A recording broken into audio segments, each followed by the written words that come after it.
ఊరిలో ఒక బండరాయి ఉండేది. అయితే ఆ ఊరిలో పిల్లలు రోజూ ఆ బండరాయి దగ్గరికి వచ్చి ఆడుకునేవాళ్ళు. రాళ్లతో ఆ బండరాయిని కొడుతూ ఆడుకునేవాళ్ళు.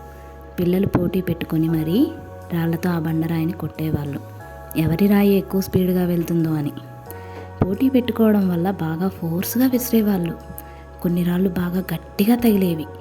అలా ఆ బండరాయికి రాళ్ల దెబ్బల వల్ల పెచ్చులు ఊడేవి.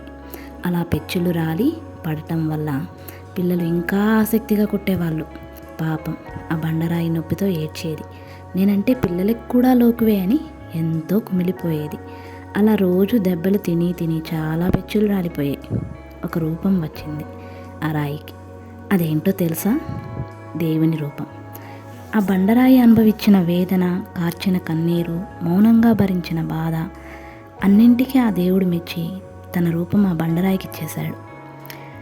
అటువైపుగా వెళ్ళే గొర్రెల కాపరి ఆ రూపం చూసి ఆశ్చర్యపోయాడు. ఆ పిల్లలను ఆర్చి పంపించేశాడు. దేవుడు వెలిశాడు అని ఊరంతా చాటింపు వేశాడు. అంతే, జనాలు తండోపతండాలుగా వచ్చి ఆ స్థలమంతా క్లీన్ చేసి అభిషేకాలు, పూజలు, అలంకరణలు, హారతులు, నైవేద్యాలు ఇచ్చారు. ఘనంగా గుడి కట్టి పూజిస్తున్నారు.